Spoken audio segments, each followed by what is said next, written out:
He remembered his old suspicion that what was myth in one world might always be fact in some other. This is Pints with Jack, Season 8, Episode 10, Perelandra, Chapter 8, Riddles in the Dark.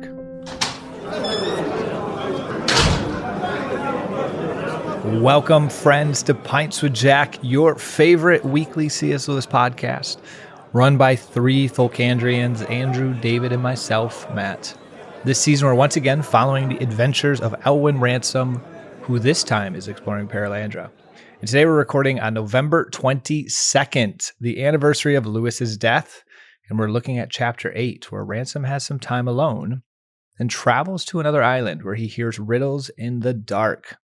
Before a little chit chat, guys, I am looking forward to this chapter because I was trying to think to myself, just as a teaser to the listeners of, and I'll be curious to unpack this with you, gentlemen. I'm constantly asking myself, I'm finding myself asking myself as I go through and listen to Weston, where's the breakdown in the logic? I mean, that's like the key thing I'm always kind of paying attention to. And so when you kind of think through it from that progression, and so anyways, that will be a question that I want us to dive into at some point. But before then, let's keep it a little lighter hearted. And how's everyone doing? Oh, doing well. We're recording on the 22nd of November, which is in the Anglican tradition, the Lesser Feast of Clive Staples Lewis. A year ago, we were in Sarasota, and I was invited graciously to celebrate that feast and preach on the 22nd at Church of the Redeemer in Sarasota. Let's see, this is 2024, so can it be 12 years ago? No, 11 years ago was at Westminster Abbey. On this day, Rowan Williams was there, Owen Barfield, Diana Glyer, Jerry Root, everybody. Jason Lepoyarvi, and celebrated the Lewis's placement at Westminster Abbey. Speaking of Oxford, though, can we all discuss the incredible photos that keep going viral on Twitter of the most beautiful snowfall that's happening right now in Oxford? I'm just seeing these 1-2 inch, more than a light dusting, but not deep, just enough where it's just stunningly beautiful. Throw your pea coat on and just walk around. Wish I was there. Oh my gosh. It was that Sunday on the 24th, I believe. Yeah. 22nd, 23rd, 24th. That Sunday, I went to Mass with Walter Hooper, Latin Mass at St. Aloysius, the oratory, and then had the best pint of stout I've ever had at the Eagle and Child. And there was a Christmas festival, an Advent festival going on that shut down St. Giles. And so breakfast was literally chestnuts roasted on an open fire with a little kind of cold rain, light snow, and then had a Cornish pasty from the Cornish Pasty Company. And yeah, that was a day of days. Well, we have actually had a little bit of snow here in Wisconsin. Not much. It didn't last. I didn't even need to get out my snowblower. The weather has certainly turned. We are moving from autumn now towards winter.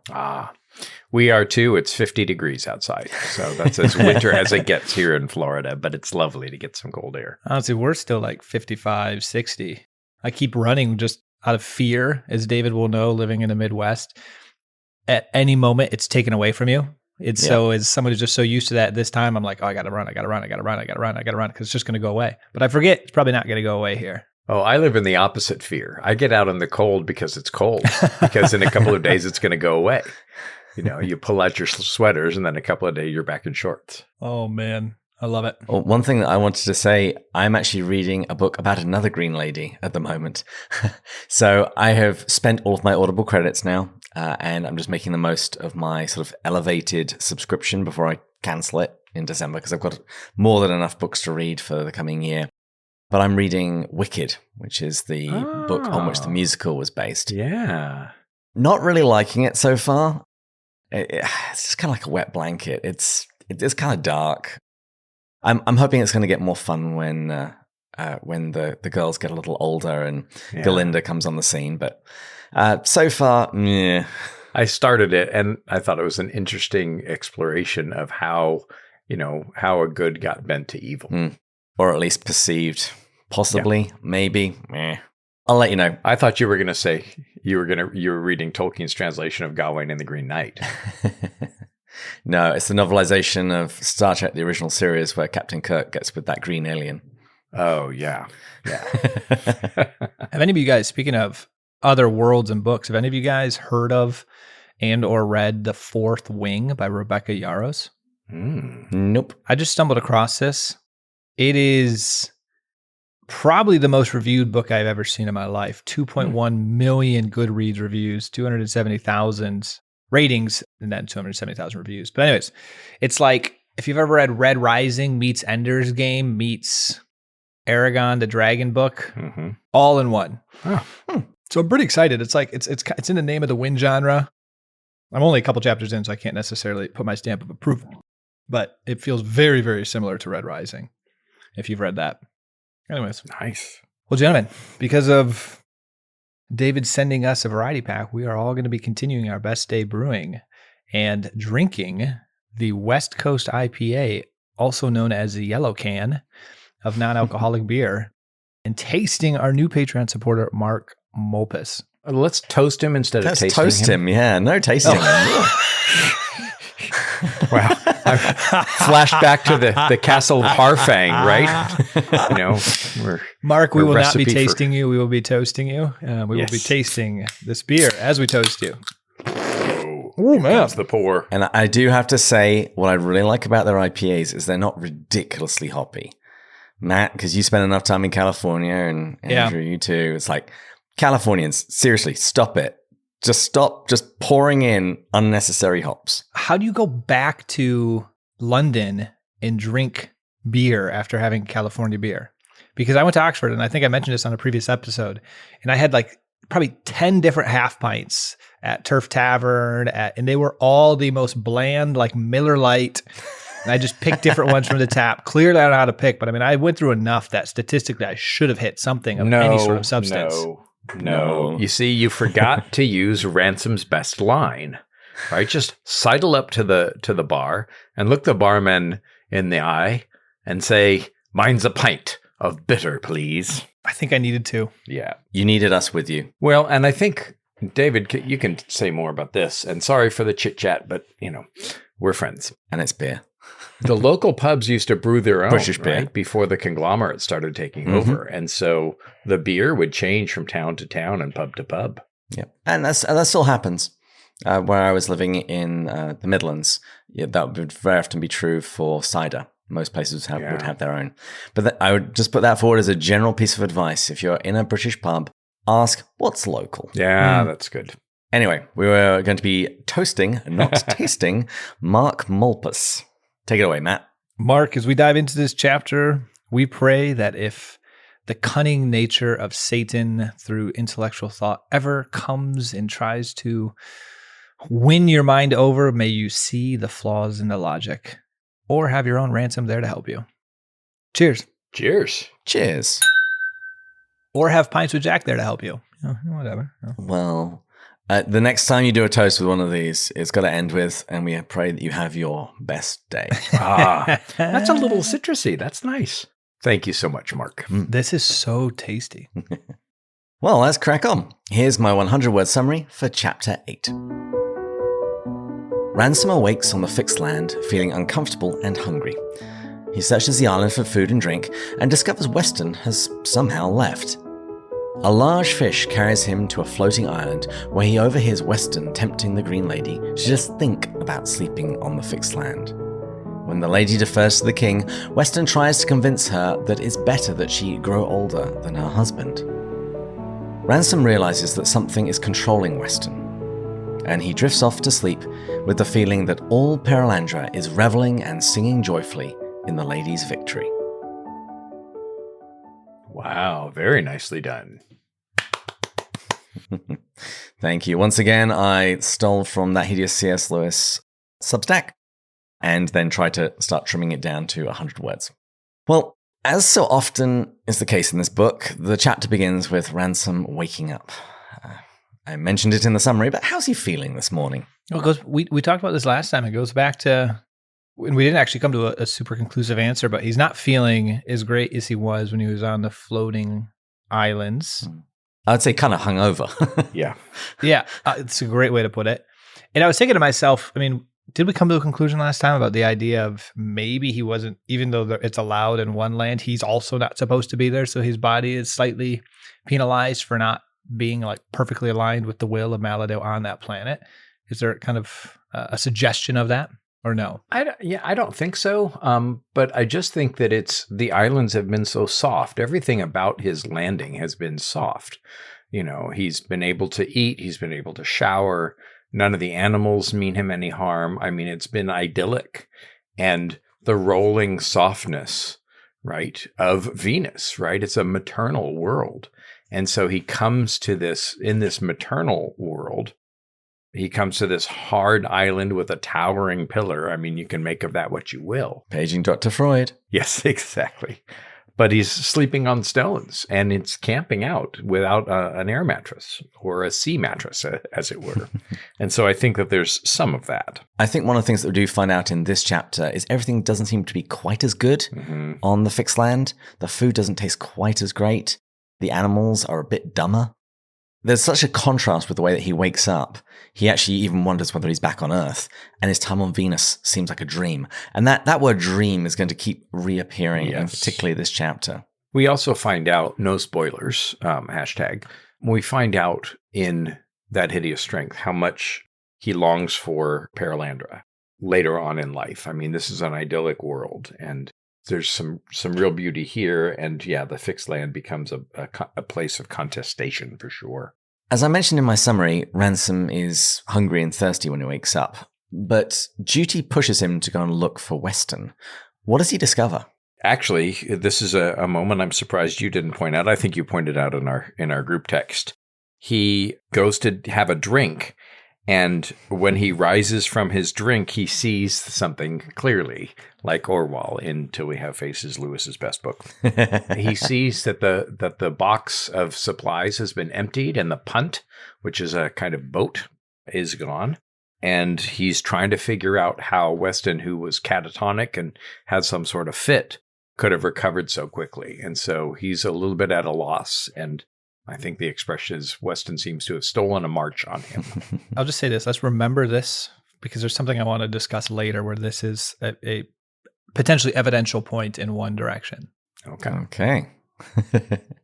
Well, Ransom assumes Weston, for the time being, is somewhere else on the island, and he goes looking for him, which is an interesting choice because he's hardly his friend. Why does he do that? I thought this was interesting how he points this out. He's deeply concerned. He, after hearing the whole monologue or maybe slight dialogue back and forth between him and Weston in the previous chapter, he's learned his new spirituality, his vague mysticism, and he is deeply concerned that it's far nastier than the old Weston, which was just much more of like a planetary imperialism. And so it'll be interesting. Obviously, he doesn't really explain here exactly what he means by that. Obviously, that's something that's going to impact as time goes on. But that's we're setting the stage for what's about to play out over the coming chapters. There's also a sense, and we'll see this later on, that Ransom doesn't want to look into the face of evil. He doesn't want to accept that it might be as bad off as that. And of course, some of that is, our perspective having read the book. He says at the end of the paragraph, it would be unfair to take seriously the things the man had said immediately before his seizure, no doubt, but there was enough without that. And I'm like, no, it would not be unfair to take him seriously. There's a great moment in The Lion, the Witch, and the Wardrobe, where Edmund comes back and he lies about having been to Narnia, and he starts really running Lucy down. And Peter, turns on him and starts dressing him down, just really starts chewing him out. And he's about to tell Edmund the real truths about his crappy character and his meanness. Perfect little beast, he calls him. Right as he's getting to the real truth that may pierce, Edmund's, hard heart, Susan stops him. And I'm like, wait a minute, stop. Maybe he is as bad as all that, and you don't have to just be polite. I love his instinct towards mercy, and we'll see that carry through to the end. But he doesn't really realize how bad it is and what his role is in all of that. And we'll see more of that soon. And he's still calling what happened a seizure, although there were enough hints that there's something more serious than that. Much more. But anyway, he decides he must keep in touch with his enemy, and so he goes looking for him, and Ransom searches the island. What does he find? Well, we're back to him finding some of the food that was so prevalent earlier on that maybe got lost a little bit in the fixed land. And so he finds these things called bilberries. Well, they're like bilberries. We have bilberries on Earth. Ah, there we go. They're kind of like blueberries. And they taste great, but they're not as good as the stuff that he was eating on the floating islands. Yeah, it also attests to the fecundity, the fertility of Perelandra. It's Venus, it's Aphrodite, and the world itself, with the queen of that world. The world itself feeds him, bathes him. It's almost like he's an infant, and so there's some mother imagery that we see throughout the book. We're going to see more of that too later.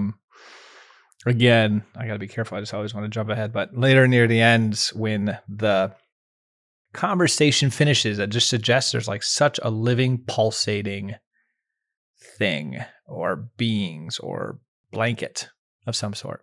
There's life.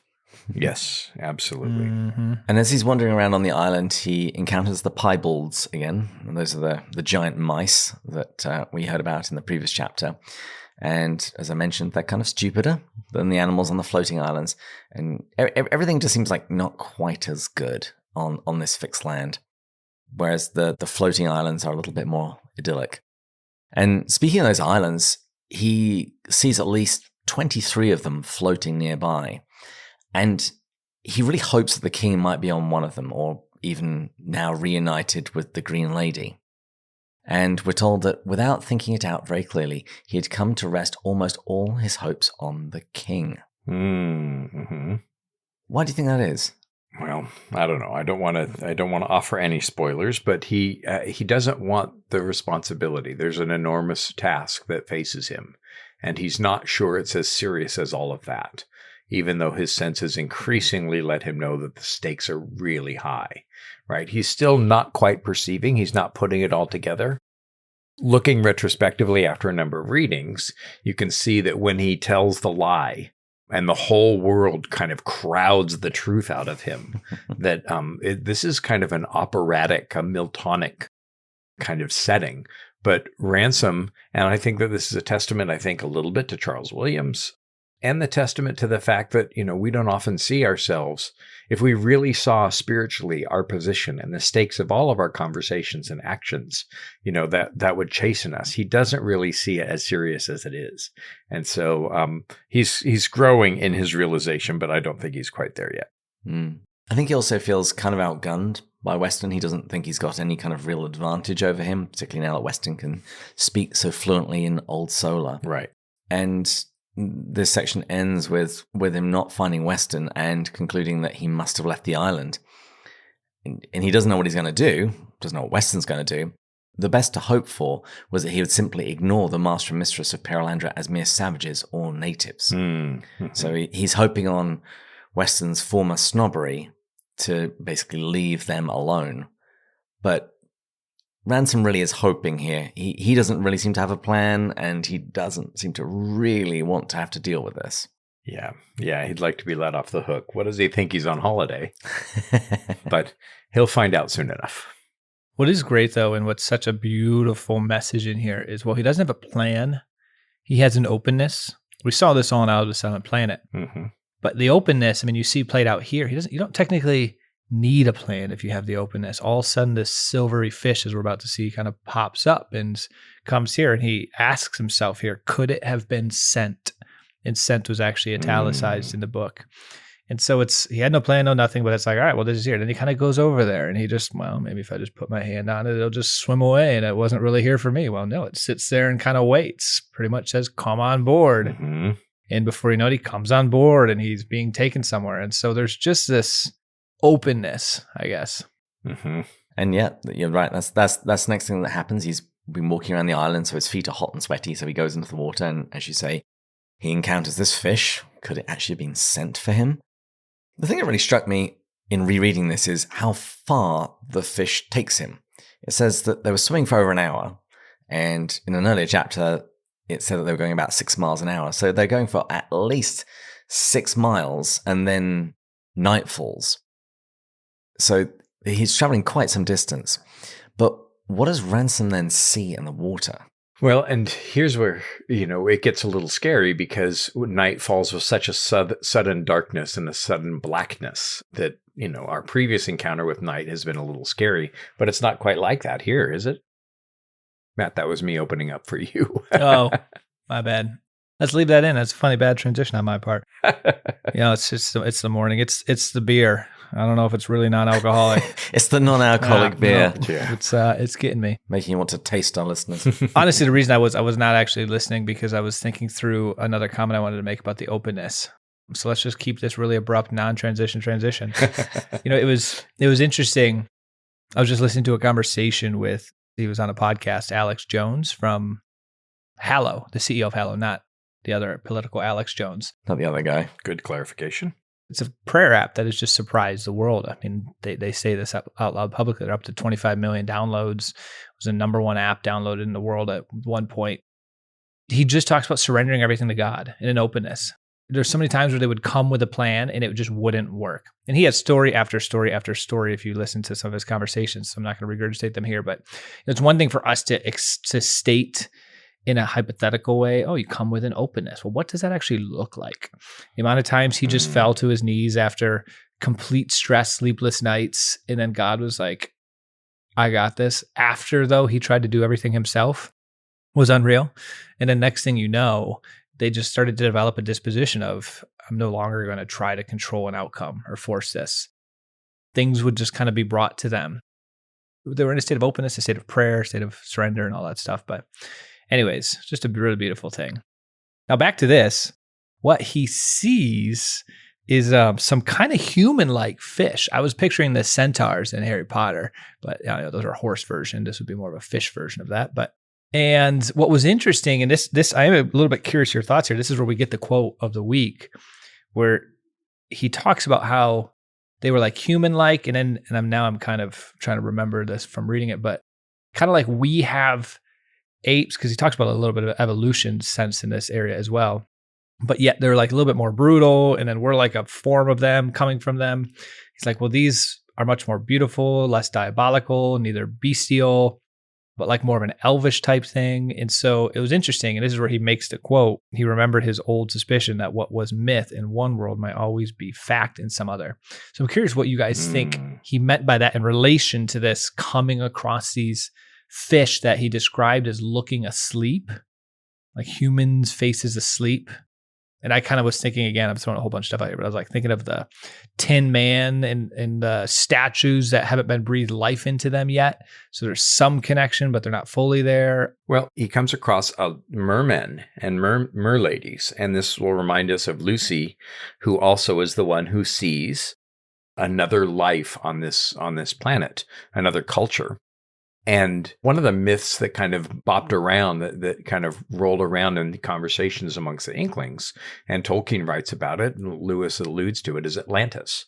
And so he's wondering if the myths on our world are realities on other worlds, and we just hear echoes or rumors of it. And that's part of where Michael Ward, puts forth his theories. And I think that he's onto something here. I'd also point out that before he sees these mermen and merwomen, he sees these phosphorescent creatures. So he calls them coiling eels and darting things in complete armor, and then heraldically fantastic shapes. So complete armor, heraldically fantastic shapes. These are themes that we've hit on already. It's funny. There's a martial element here. Yes. In Venus. Yeah, and the martial element, one would assume, should all be on Mars, all on Malacandra, but maybe there's interaction, like until we have faces, the gods flow in and out of one another. And so there's interaction, and there are Venusian and maternal elements in Malacandra. There are certainly martial elements, especially those that we're coming up to here on Perelandra. And also Ransom himself is on a quest. He is a knight errant. It's appropriate, for the very least for his theme, that these things should be present. Well, and let's remember that he calls these his interplanetary romances. And a romance is not, a bodice stripper. Bodice stripper, yes. I was thinking corset buster, but that's not right. Not bodice strippers, but a knight, some supernatural elements, a fight against overpowering forces, championing a lady. Chivalry is a huge thing in Arthurian romance. And so he's looking at writing romances. And this is a romance. He is kind of a knight errant. And errant doesn't mean in error. Errare in Latin means to wander. So when I am in error, I have wandered from the truth.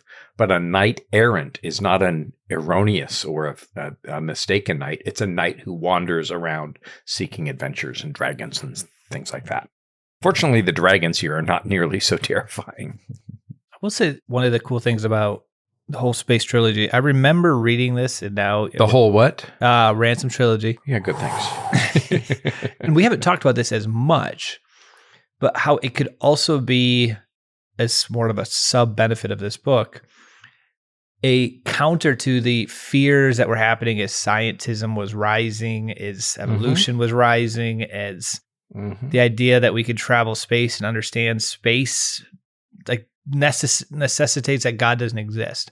And he keeps weaving things into these books that just suggest like literally stealing all of the thunder. So imagine back at this time, how many people thought evolution just stopped Christianity in its tracks? I would imagine, because this was more earlier in the process of it, ton. Sure. He just weaves it in there and goes, maybe there's no doubt the king and the queen were like the first creatures here, but probably maybe they came out of the ocean and there was other stuff before it as it evolved to them as like the first human pair on the planet, but have been of marine ancestry. Doesn't even care. Doesn't even faze him. Like, doesn't change anything. Just it could be a reality. I did appreciate that. Well, and Lewis is playing with ideas of evolution. He refers to Christ as the last step in evolution in Mere Christianity right around this time. I mean, the lectures that become Mere Christianity. And so, yeah, there's certainly a lot of that going on. And one way to describe that hideous strength would be Merlin versus science. And so there are a lot of those kinds of thoughts going on. And he even asks the question, had there in truth been a time when satyrs danced in the Italian woods? Mm-hmm. And Matt, you were the last one of us, most recently in Italy. Did you spot any satyrs? Heck, did you spot any woods? Yeah, that's about actually in Tuscany. Yes, hey, he couldn't even find his iPad. In Tuscany, we did the woods, not the satyrs. Just to clarify. Well, Ransom pushes aside all these thoughts about mythology from other planets when he catches a growing fragrance. What is it? I love this bit. I mean, this is a whole other point in here that was incredibly beautiful in my mind. Another thing he's weaving in. He's weaved in the myth became fact sort of idea. Here he's weaving in longing. So he starts to get this like sense of from Venus, his homesickness. He's been on the fixed land. He got so comfortable with being in the islands and what all of that, the floating islands and what all of that is. And so he kind of assumes it's like the night breath of a floating island in the star of Venus. But then he kind of discusses a little bit right below that, the cord of longing, which drew him to the invisible isle, seemed to him at that moment to have been fastened long, long before his coming to Perelandra, long before the earliest times that memory could recover in his childhood, before his death, before the birth of man himself, before the origins of time. It was sharp, sweet, wild, holy, all in one, and in any world where men's nerves have ceased to obey their sensual desires, would have doubtless been aphrodisiac too, but not in Perelandra. I mean, there's a lot there. I'll let you take over, Andrew, because that's just such a beautiful section. An aphrodisiac is a drug that you take to make you a slave to Aphrodite, whose other name, of course, is Perelandra. And I think part of this too, maybe it's a stretch, but when he gets out into the night sky, when he gets into the stars, he doesn't find it to be space. He finds it to be full of life. And so no surprise that the night also would be full of holiness and full of fecundity and fertility and sweetness. There's also, as David points out, there's an appeal to the senses, and Lewis here is using the senses. The senses can be an invitation to longing or joy. Susan kind of misses the point when she hears Aslan's name. It's as if some delicious smell or delightful strain of music had floated by her, had she seized it instead of allowing it to float by, she probably would have remained a friend of Narnia at the end of the books. So sensuality, beauty, is also an invitation to joy. We see it in the biscuit tin that Warnie brings to Jack. And that remembered beauty of the garden from the previous house was one of those first things. The flowering currant bush he mentions in Early Bros Joy and Surprised by Joy. And so the sensuality of the place and the pure or holy sensuality is certainly an invitation, and maybe even a fortification, maybe a strengthening for what Ransom has to face in days and chapters to come. Ransom then discovers he's arrived at a floating island, and he stumbles around, getting used to the movement of the island again. He's only been away a day, but he's having to learn how to walk once more. He then noticed that without fear, he took fruit from a nearby tree. And it says, "It was none of the fruits he had tasted before. It was better than any of them. Well might the ladies say of her world that the fruit you ate at any moment was, at that moment, the best." Wearied with his days walking and climbing, and still more borne down by absolute satisfaction, he sank into a dreamless sleep. Which is also another echo of, or pre-echo of, the Voyage of the Dawn Treader, when they come to Aslan's table. Sleep, my son, sleep without dreams. Right. And sleep after the satisfaction of a great feast. And so, yeah, he's back home to a certain degree. And then we really pivot into the second part of this chapter, when Ransom awakes while the world around is still in darkness, and he hears the sound of a man and woman close by. What are they discussing? This is a very tricky little conversation that then happens. Yeah. He finds the lady and Weston having a conversation, and Weston is beginning to put some bent thoughts into her mind and suggesting some things. And just like, I think, where is it? It may be in Mere Christianity, maybe in Four Loves. He says that the higher a creature is, the more damage it can do. That's Mere Christianity. Yeah. Okay. A cow, a dog, a fallen angel. Right. Exactly. And so here we have a real subtlety of argument where he's not just spewing out falsehoods. He's using theological terms, and he's using arguments that are almost altogether true. And that's what Screwtape does. He just needs to get us off a little bit, right? Murder is no better than cards if cards will do the trick. And so we see a real subtlety of argument here that's trying to lead the lady astray. I did like we come into it without fully yet knowing exactly. It's something about the fixed land. We come in partway into the conversation. What we find out is it's talking about this dwelling on the forbidden fixed land. But I appreciated how she's clearly frustrated. He must have been pounding the table trying to explain something over and over and over. And she's like, "I'm wondering whether all the people of your world have the habit of talking about the same thing more than once. I have already said that we are forbidden to dwell on the fixed land. Why do you not either talk of something else or stop talking?" Just like that. All of our wives could perhaps. I don't know. I think sometimes it's on husbands, but anyway. I hope Mary Margaret whips that one out on me at some point. Why do you either not talk anymore or stop talking or talk about something else? But the Roman Empire, I'm telling you.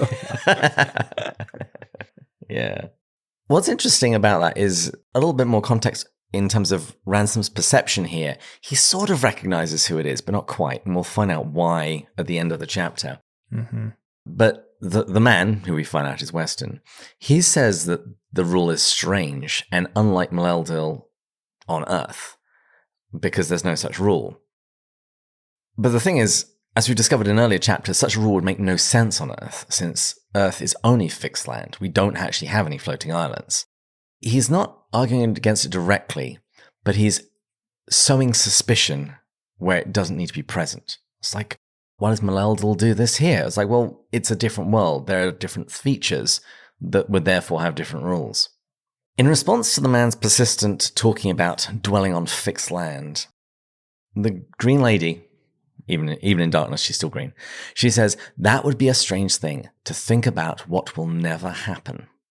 Yeah, and that doesn't seem to be a sin, but it doesn't seem to be profitable. And we begin to see, again, this kind of fixed contrast.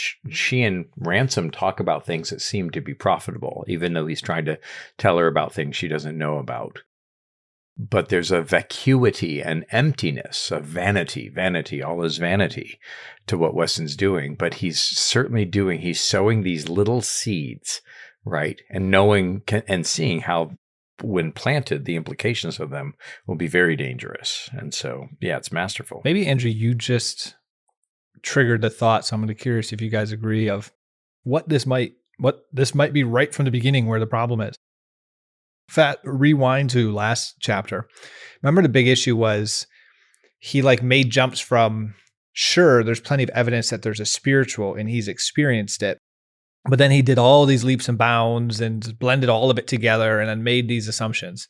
Well, here, yeah, you can think about what will never happen. And he talks about that being in literature. He talks about stories and things that have never happened and places that never were, beautiful words. And he uses kind of the good version of it, but not admitting there's a good version of it and an evil version of it. Just like there's good spiritual stuff and bad spiritual stuff. He just kind of focuses on the one side of it. Yeah, there's arguably, maybe you guys would disagree, there's nothing wrong with thinking about what isn't or what has never happened. Right. But there is a form of that that's deeply dangerous, and there's a form of it that's good. This is incredibly practical. This is the kind of thing I see all week in my work. Remember what Screwtape says. The enemy wants us to think about eternity, which means him, or the present, which is when I can do something good. The devil wants us to think about the past or the future. And so what I should do when thinking about the future, even future impossibilities, is to think about how God fits into that, or how thinking about the future helps me to think about God better, like I just said, or helps me think about my own duty better. So if I'm going to think about the future, I need to be very careful to follow St. Paul's advice to be anxious for nothing, right? To not worry about something that is to come. But if I think about the future, I should be thinking, and I imagine that the Green Lady would say this, what ways might Malaldil bless me, in this or that or the other scenario? And she keeps coming back to Malaldil, right? She's like, I don't know why Malaldil is not putting anything in my mind about this. And why would Malaldil, I'm not going to do what Malaldil has forbidden me to do. She keeps bringing God into the thoughts of the future. And I think that's a pretty good model, because I see people all week who are anxious about this test or that job or whatever. And how can I drag my duty to others and to God and to myself? And how can I remember that God lies in that future? And that's part of what Weston is trying to avoid, I think. I just want to jump in and point out that it's really funny how Weston's opinion of the humanities has changed since the previous book. Do you remember when he was meeting Ransom outside the house, he said, I don't care tuppence what school he was at, nor what unscientific foolery he is at present wasting money that ought to go to research. And now he's saying, oh, poetry, literature, it's wonderful stuff. Theology even. Yeah. Isn't this so true with schools of thought? And I want to be careful how I say this, because there's such a thing as a journey, but the further you are away from truth, the more quickly you can flip-flop. If you don't have some sort of guiding authoritative truth structure that can ground your thinking and prevent the flip-flop. I want to be careful how I say it, because there's always a journey towards identifying, finding, seeking, learning it. And of course, there's going to be turns and twists and flips. But if you're not actually heading in the right direction, it'll just be complete 180s that make no sense. Like, you were just saying this before, now you're saying this. Like, what's the grounding principle guiding your thought?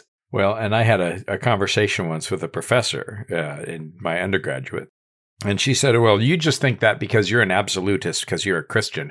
I'm a postmodernist, and I don't believe in absolutes. And I said, do you not believe in them absolutely?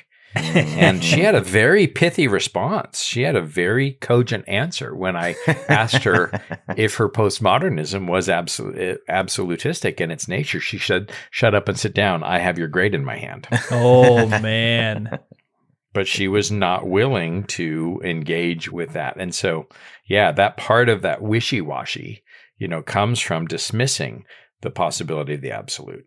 Before we progress, can I ask a question here real quick? Do you think, can we establish, so there's a couple different dynamics happening here in the beginning. We're about to kind of stumble across a quote that's related to all of this. That's because the world is made up not only of what is, but what might be. That she's pushing back on this whole idea of what might be. She's just very much, it is what it is what I do. Do you think there is partial truth that it is actually good, even on a Paralandra, to think about what might be, but to only think about it in the proper sense? So not dwelling against what might be, against what would be the negative version, what might be different from Maladale's will. Well, that's not probably great to dwell on.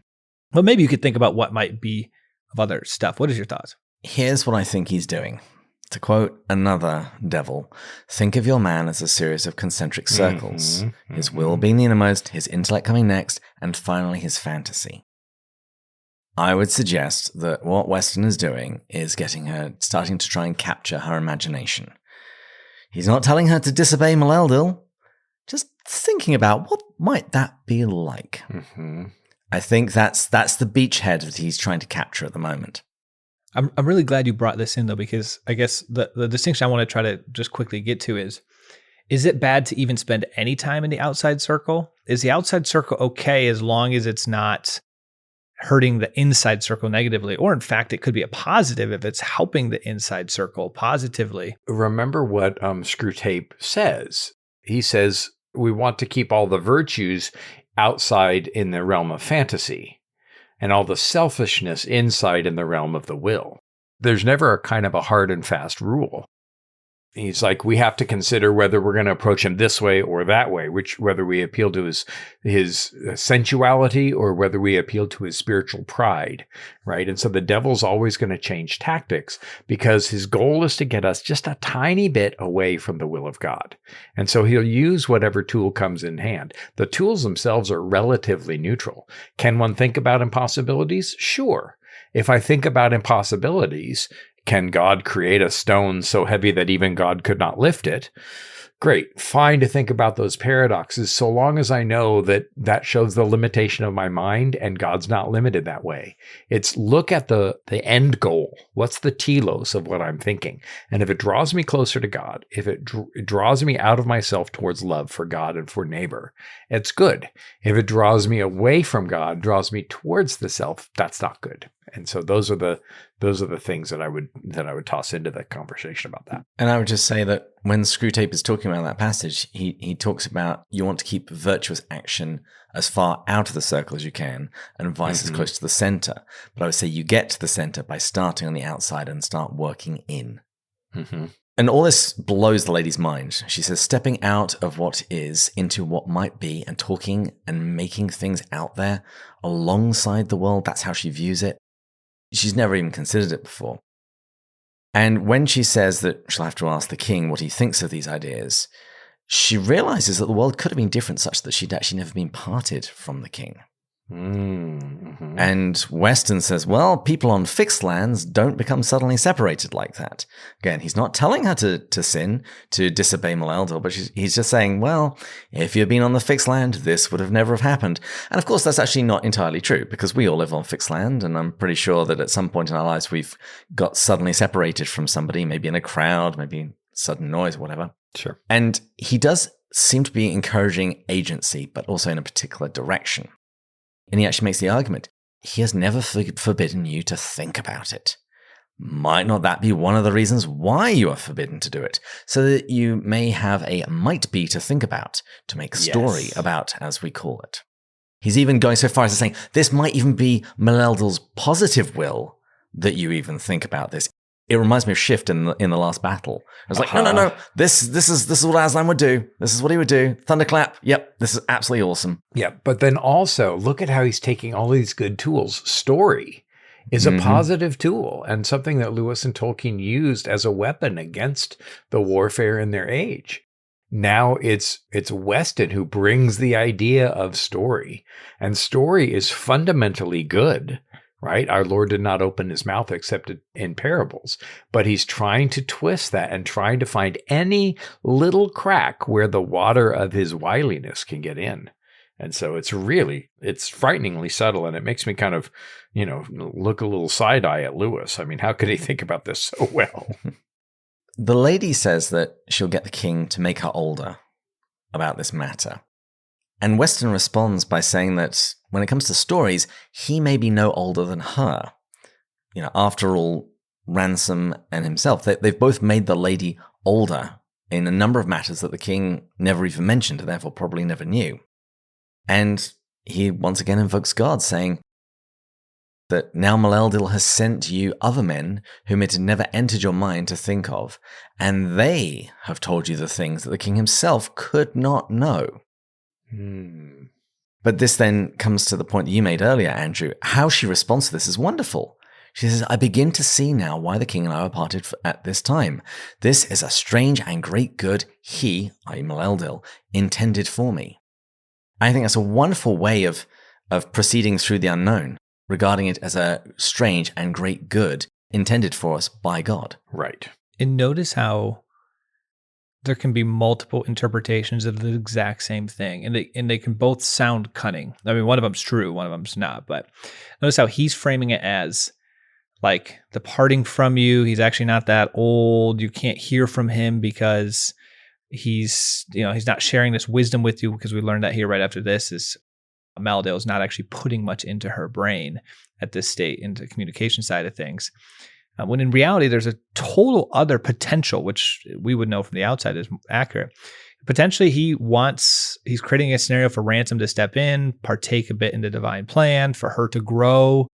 And maybe he's actually like having her grow a little bit more in trust and knowledge, and not. So there's a whole other more accurate narrative, but the one that Weston is putting forward sounds plausible. It connects the pieces. It's, I keep thinking back to like Agatha Christie books. I mean, when you're trying to think through how all of the evidential facts fits together, it is about fitting them with like a narrative and what makes the most sense. And Weston's is not irrational. Like on the surface, it sounds plausible. Well, and spiritually, one of the questions to keep in mind is when I'm in a difficult situation, what good does God want to work in this good situation?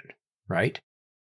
When Lewis talks about cheerful insecurity, right? Or his lectures being poorly attended, and he says, this is probably rather frightfully good for me. So when I'm in an apparently negative situation, to take to heart the verse in Romans 8:28, that God works all things together for good, right? What good does God want to weave out of this really, really bad situation? And then I think maybe in a mature view, a careful, thoughtful spiritual view is when I'm in a good situation, what evil, how does the enemy want to spoil this just even a little bit? How might he lessen the goodness of it by having me fix on myself instead of sharing it, right? It doesn't take a lot of dirt to spoil an ice cream cone. I think it was you, David, that once said on this podcast, but it might have been Andrew. When you're in a state of desolation, suffering, and you're asking yourself, why am I in this? There might be more than two reasons, but there's two very related things that are maybe sub-questions of what Andrew's mentioning that I really love. They've stuck with me to this day. One, are you acting against God's will in your life? So maybe just to put it bluntly, in a state of sin in some way, where he's trying to nudge you away from it through pain and suffering. So it is still a gift, but it's like meant to try to pull you back to him. Or you can still have suffering and be like a saint and really in great communion with him. And it might be to draw you into a deeper level of obedience, of just closer to him. Like they're both what's the good he's trying to pull out of it. But sometimes one of them requires us to make a shift. And sometimes it's not really a shift, but a continuation on our journey. And it's important to sometimes tease that out. I think the great temptation is to think, oh, great, because of this situation, it means that God doesn't love me, God doesn't see me. Mm-hmm. But to trade that in, to constantly train one's mind to go, what good does God mean for me? in all of this. If the rich young ruler had really thought that Jesus was a good teacher, instead of his face falling, he could have said, okay, great. What good will God make of this? Great. I'll do what he said. I know he's good. I'm going to trust him even though it doesn't make sense to me. And hallelujah that it doesn't make sense to me.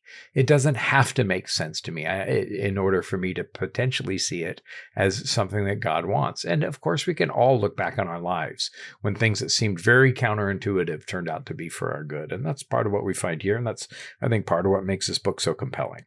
Weston then goes on to say that when the queen meets the king again, because she's learned all of this from him, she will know more than the king and she will make him older. And she has an interesting reaction. She says that Maleldil wouldn't like this. And in reply, he says, do you not think the king must sometimes be tired of being older? Would he not love you more if you were wiser than he? Her response is wonderful. First of all, she says, is this what you're calling poetry? Is this sort of made up things that aren't real? Which is an interesting question regarding truth and literature. But when Weston assures her, no, I'm speaking about what's real, she says, but how could anyone love anything more? I love the fact that doesn't make sense to her.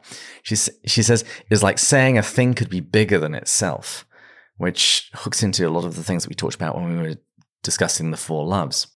But Weston argues that if she carries on in this course, if she becomes older, then she'll be like the women on our world, on Thulcandra. Mm-hmm. And he offers a description which I think is meant to sound good, but because we know Weston, it's actually pretty terrible.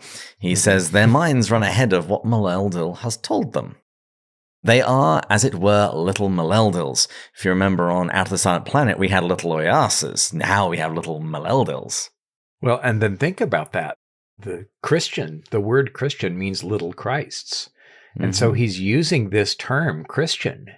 And most of what he says is altogether true, right? But there's a little bit of it where he's, or even if what he says is true, what he intends her to do with it is absolutely not true.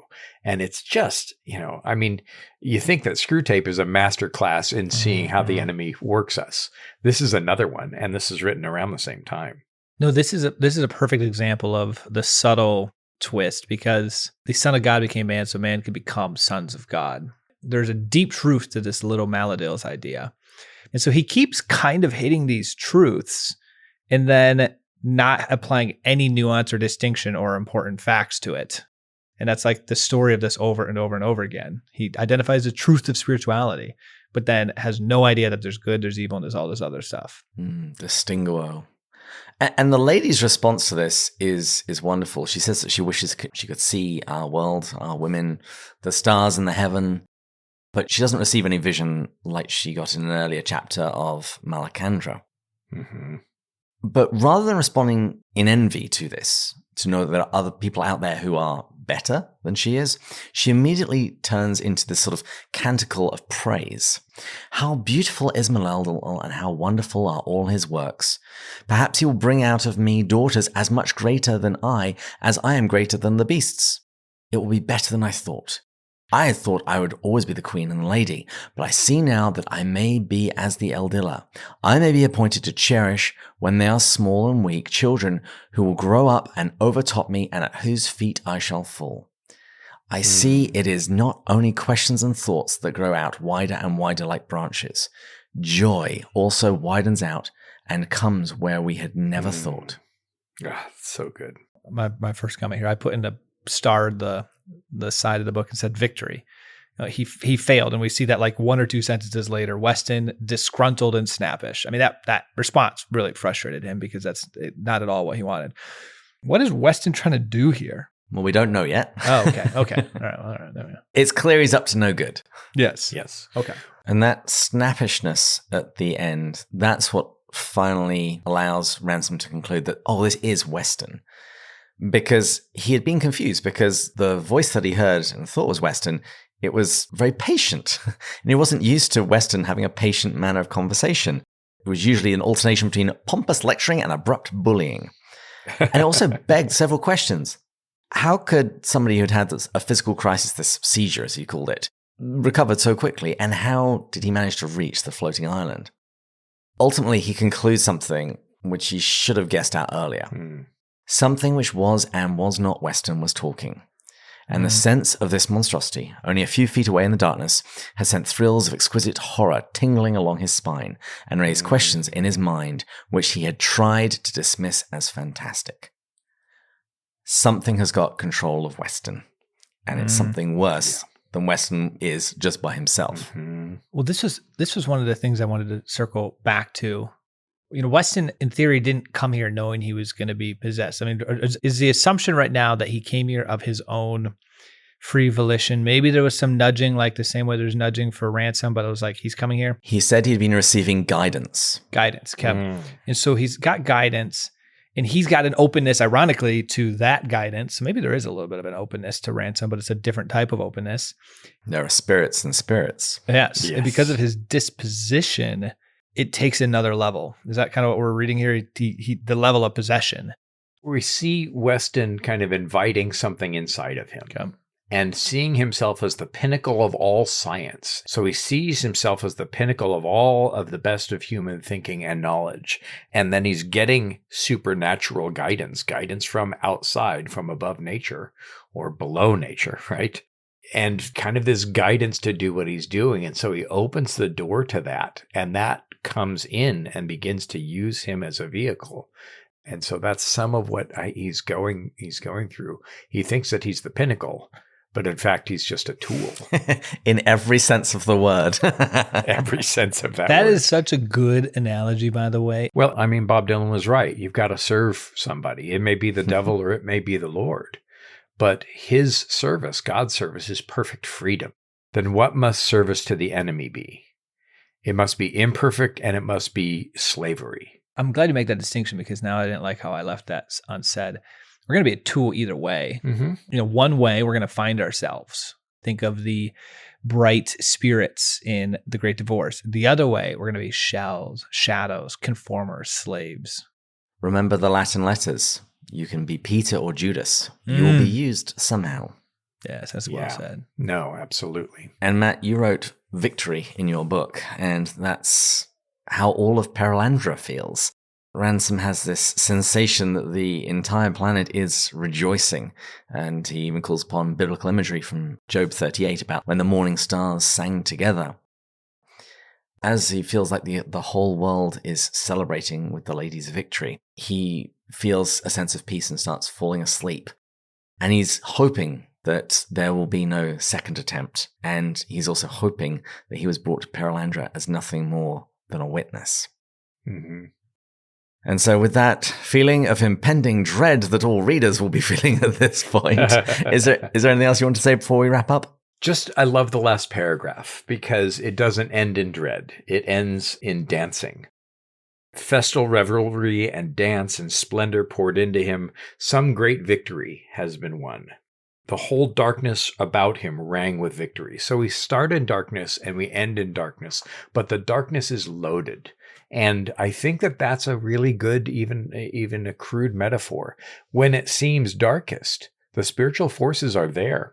And we can still win a victory in the darkness. And all of heaven, the great cloud of witnesses, still cheers us on and sings about us. God exults over us with singing, and he who watches over us neither slumbers nor sleeps. I hear the call for final drinks, so thank you to our intern Julia, our sound engineers Taylor and Sarah. Thank you to our Patreon supporters, particularly our top tier ones. And we're doing it reverse order. Mark, whom we toasted today, my wife, Mary Margaret, Rowdy, Angela, David, Peter, Kate, James, John, Sarah, Rebecca, Meg, and Brian, Joanna, Kelly, Stephen, Gary, Paul, Kay, Becca, Shane, Thomas, Amanda, Joelle, Erica, Matt, James, Bud, Squared, Edgar, Aldo, Kevin, Mark. And of course, we really do thank all of you guys for listening. It brings us so much joy to know that people enjoy this. Did you hear the subliminal messages as we read it backwards? Stairway to Heaven. Well, as we conclude today, the collect that Bishop Ed Little wrote and got approved into in the Book of Common Prayer for the Lesser Feast of C.S. Lewis. The Lord be with you. And with your spirit. Let us pray. O God of searing truth and surpassing beauty, We give you thanks for Clive Staples Lewis, whose sanctified imagination lit fires of faith in young and old alike. Surprise us also with your joy, and draw us into that new and abundant life which is ours in Christ Jesus, who lives and reigns with you and the Holy Spirit, one God, now and forever. Amen. Amen. And please join us next time. When we'll continue going further up. And further in, Cheers. Cheers. cheers.